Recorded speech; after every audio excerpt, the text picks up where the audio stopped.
watching the station covering all of the DMV. This is DC News Now. Well, good afternoon, and thank you for joining us for the news at noon. I'm Mark Hall. We're staying dry today, or at least that's the hope.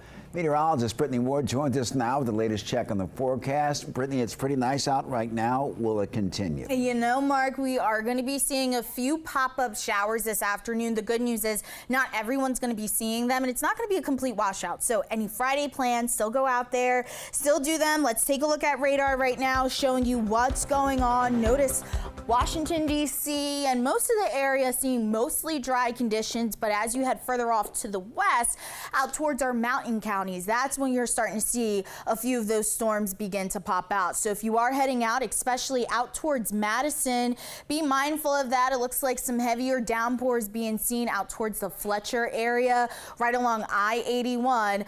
Looks like out towards Woodstock, they are starting to see a few of those showers just west of that area. So do keep that in mind if you are going to be out. Again, closer to the Beltway, we're holding on to mostly dry conditions, even up and down 270 to 70, 95, also not looking bad at this hour. All thanks to the stalled front just hanging out with us. It's going to continue to hang out as we head into the rest of your Friday, linger into the weekend, sparking up a few isolated showers and storms this afternoon. But again, not going to be a complete washout. And then we're going to be keeping an eye out on those systems right now that is off to the west. That's going to be moving through, heading into the weekend, into the beginning of the work week. That's going to be sparking up even more showers and storms. So as for temperatures, if you are heading out at this hour, they're pretty warm. We're tracking 85 degrees right now in DC, as well as Fredericksburg, Virginia. Tad bit warmer in Lexington Park, coming in at 86 degrees. You're sitting at 91 though as you head over there to Luray. So keep it here. We'll have a full breakdown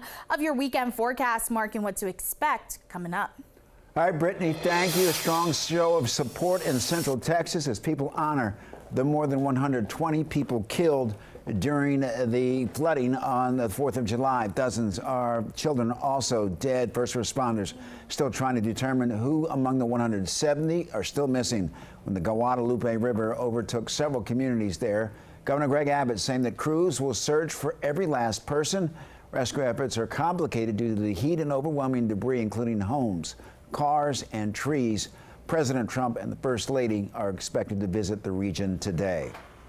Meantime, the president is in Texas, as we just mentioned. He's on his way there. I think he may have just landed to survey the damage from the catastrophic flooding that's killed, again, dozens and dozens of people and left entire communities underwater. Now, his visit comes amid continuing questioning over whether the president will shut down FEMA, something that he campaigned on. National correspondent Trevor Shirley has more. The president says he wants to use today's trip as a way to highlight the work of rescuers and first responders. The flash flooding killed more than 100 people in Kerr County, Texas. That includes dozens of young girls at a summer camp, and dozens more people remain unaccounted for. The president is expected to meet with emergency officials and family members of some of the victims. But the disaster has raised questions about FEMA's future. Currently, FEMA is assisting with recovery efforts, but President Trump has talked about shutting the agency down and shift more of the response to disasters onto states. The president hasn't commented directly, though, on whether his position has changed since last weekend's Texas flooding. A White House official tells our partners at News Nation a FEMA review council plans to recommend, quote, reforming the agency. The president is going to continue to, be asking tough questions of all of his agencies, no different than any other opportunity to have better government and fiscal sound management. The president said he wants to see the damage himself today and keep attention on recovery efforts. We're going to be there with some of the great families and others, the governor, everybody. The president's also expected to get an aerial tour of some of the hardest hit areas. Reporting in Washington, I'm Trevor Shirley. And developing now, a federal judge will consider a request for Kilmore Abrego Garcia to be sent home to Maryland to await trial on human smuggling charges. His attorneys argue that if they release him from a Tennessee jail next week, the Trump administration says that it could deport him again. A U.S. immigration official told that Mexico and South Sudan might be willing to accept him. Well, back in March, the White House admitted to mistakenly sending him to El Salvador's prison despite not having a criminal record, then refused to comply with the Supreme Court decision to facilitate his return. The Trump administration insists that he's a dangerous gang member and finally brought Abrego Garcia back to the U.S. to face the human trafficking charges. Connected to a traffic stop in Tennessee back in 2022, his attorneys called the allegations preposterous. Trump administration's attempt to justify their mistake. Argue that Mr. Abrego Garcia has the right to meaningful notice and meaningful opportunity to be heard by an immigration judge prior to being put on any plane. Well, the hearing resumes today, and be sure to tune into DC News Now on air and online for the latest updates. Early voting starts today in D.C. for the Ward 8 special election. Candidates are hoping to fill former Councilmember Trayon White's seat, and that includes White himself. DC News Now's Jean-Marie Cissé spoke to voters about what they want to see from the next council member. Yeah, that's right. Early voting is officially underway here in Ward 8. And although Trayon White is attempting to make a comeback, voters definitely have some mixed feelings about the candidates they have to choose from in the future of their community. If everyone wants changes and everything, you know what I'm saying, this is probably one of the first steps, you know what I'm saying, getting elected official in your area. Voters turning out on day one of early voting for the Ward 8 special election. That's going to do right, open up some youth programs for the youth for the summer. I always want to see more housing, more development to keep prices lower. Trayon White won re-election last fall, but was expelled after a council investigation found he broke city rules following his federal bribery indictment. He pleaded not guilty and goes to trial in 2026. Everybody make mistakes, you know what I'm saying, but you know, sometimes you got to move on. He has done a lot for Ward 8. No, I think it's important to vote and get a council member who's not accused of a bunch of illegal activity. But he's back on the ballot facing 3 other Democrats: Salim Adafo, an ANC chair, Mike Austin, a Ward 8 native and former ANC chair, and Sheila Bunn, a former aide to Congresswoman Eleanor Holmes Norton and Mayor Vincent Gray. And there are also a few write-in candidates. Now, if you haven't already, you can still register the vote. Just bring proof of residence. And if you're using a mail-in ballot, officials say to make sure it's signed, dated, and sealed, and don't use tape. It's important to come out and vote. Well, the polls don't close until 7 p.m. during early voting, and Election Day is on Tuesday, July 15th. Reporting in Southeast, I'm Jean-Marie Cissé, DC News Now. All right, Jean-Marie, thank you. And take a look at this video showing an overturned tractor-trailer causing major delays this morning on I-95 near Elkridge, Maryland. That's in Howard County, north of Laurel. Both northbound and southbound lanes travels were impacted significantly, but we're told that lanes have since reopened in that area. In Maryland, Prince George's County police say that they've arrested a man in connection with a deadly shooting over the holiday weekend. Demarion Jones, accused of killing Jalen Livingston in Landover Sunday. They say that the two men knew each other. Jones is charged with first and second degree murder. He's being held without bond. And a Maryland man pleading guilty to a drunken attack on a gate agent at Dulles Airport back in March. Prosecutors say that Christopher Crittenden had several drinks and arrived at the gate angry about a delay and the seat assignment. And he said that he was told that he could not board the plane. The 54-year-old punched a United Airlines agent in the face, knocking him unconscious. He now faces 10 years in prison. He is scheduled to be sentenced in October. A new video this afternoon, a woman caught on camera keying a Tesla.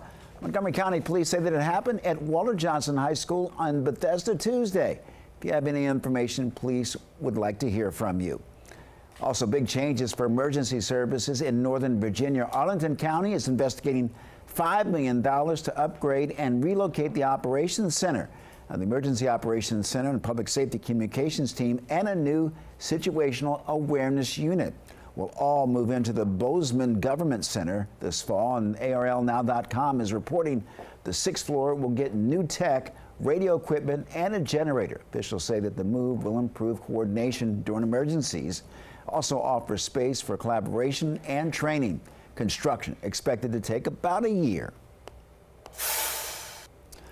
And a former pro football player turned farmer, now camp counselor. He's roping in kids from Maryland to give them a summer experience of a lifetime. They're hiking, fishing, and encouraged to horse around, literally. DC News Now's Tim Reed shows us how the kids are ready to saddle up. Riding horses is something these kids at camp in Upper Marlboro have never experienced. The camp is being held here at Westbrook Farm. The mission is to give these kids experiences with horses they will never forget. Good, we're gonna have our thumbs on top, we're gonna have our toes up, and we're gonna have our leg giving her body a hug. Dozens of kids get to do something they've never done before.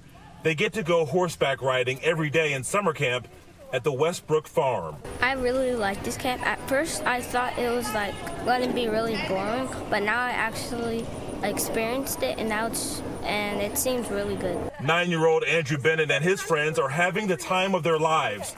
Not only are they getting to learn horsemanship, but they get to paint the equipment on the farm, go fishing and hiking. Oh my gosh, this is so much fun. When I first came here, I didn't think that we was going to ride horses, and we rode horses, and it was the first time that I ever rode a horse, so it was really fun. You're gonna engage your core, little back and belly muscle. Super job. You look good. Since the weather is hot and humid, camp instructors make sure all the kids stay hydrated. Because as much as we sweat, we have to put back in. Everybody's gotten a little bit lightheaded when they aren't drinking enough, and they've got to keep putting it in because you're sweating it out. Farm owner and former NFL player with the Philadelphia Eagles, Brian Westbrook, says he is partnering with the county sheriff to give these kids opportunities to be outdoors and learn new experiences. Well, it gives them opportunity to first see horses, to be around horses, to ride horses, to understand horsemanship. The 1-week summer camp started on Monday, but there will be 2 more sessions for kids in August. In Upper Marlboro, Maryland, Tim Reed, DC News Now. All right, Tim, special thanks to you. And coming up on DC News Now at noon, sand, swim, and sunburns.